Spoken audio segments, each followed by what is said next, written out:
Wyoming voters could decide next year whether to legalize medicinal marijuana here. Governor Matt Mead is putting together a group to anticipate the effects of making cannabis legal and report their findings to lawmakers before the next legislative session. Here with our Justin Flaskerud from Wyoming NORML is Chris Christian to talk about the initiative otherwise known as Peggy Kelly legislation.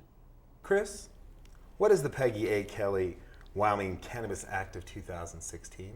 It's an act to legalize medical cannabis in Wyoming and to make hemp growing legal in Wyoming. And if you'd like, I'll tell you who Peggy A. Kelly was. Please do. Peggy had suffered an industrial accident while working for the railroad. She was from Guernsey, Wyoming. She had to retire because of her accident. She was diagnosed with terminal cancer, and she used cannabis oil to treat herself. She outlived her doctor's prognosis for about 3 years. She passed away recently in January, and we would like to honor her. And with this act, what would be some of the positive things would come out of it for Wyoming and the population of Wyoming? Well, number one, people would stop going to jail for cannabis. True. Number two, we'd allow people to have a choice about what they would like to do about their health care in order to feel better. Number three, it would allow people to grow hemp, have jobs, and diversify the economy in Wyoming. What would be some of the revenue that would be going to the population of Wyoming, the cities of Wyoming? How would that help out the state of Wyoming? Well, all of the revenue from cannabis sales would go into the general fund. It would be up to the legislature to decide at some future time how that tax money can be spent and what it could be spent on. I can make suggestions. Downtown renewal projects where we would have stores that would retail cannabis products, medical centers, doctors' offices, and ease of client access. We spend a lot of money in Wyoming on schools, and the schools are pretty well funded. We have the Hathaway Act. We could add additional funds and college fundings for students to have. We could educate more people. What are some of the negatives? A lot of people will think it's a gateway drug, and studies have shown recently that cannabis is definitely not the gateway drug. And on our website, we provide some links to some actual scientific studies that have shown that there are several gateway drugs.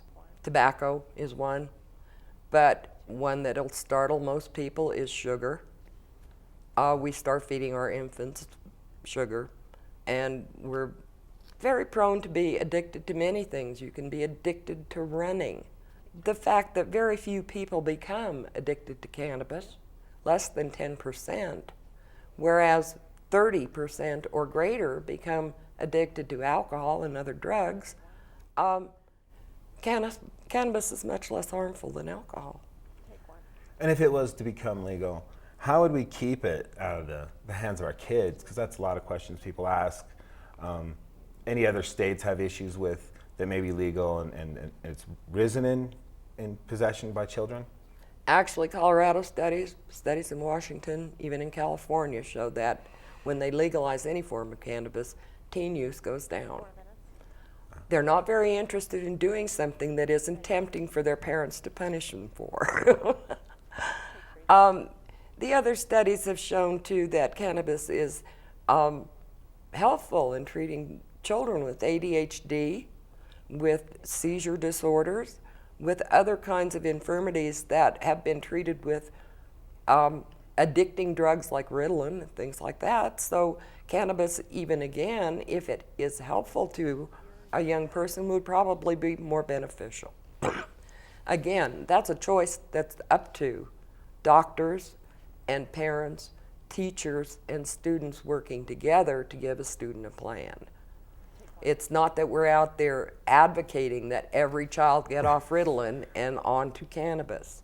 This is a medical decision. What about overdoses? People worry about overdosing. Can I overdose if I use too much? There have been some reports, some scare reports especially out of Colorado since they legalized, that you can overdose. And I believe you have to be very careful with the edibles. They're very strong. They are specifically tailored to medicate people. They're not candy. They definitely, again, you asked me about kids, they need to be treated like medicine and kept in a locked medicine cabinet so the kids don't get them. I was especially disturbed that they made them look like gummy bears. You know, I think we need to make them look like asparagus. True, true.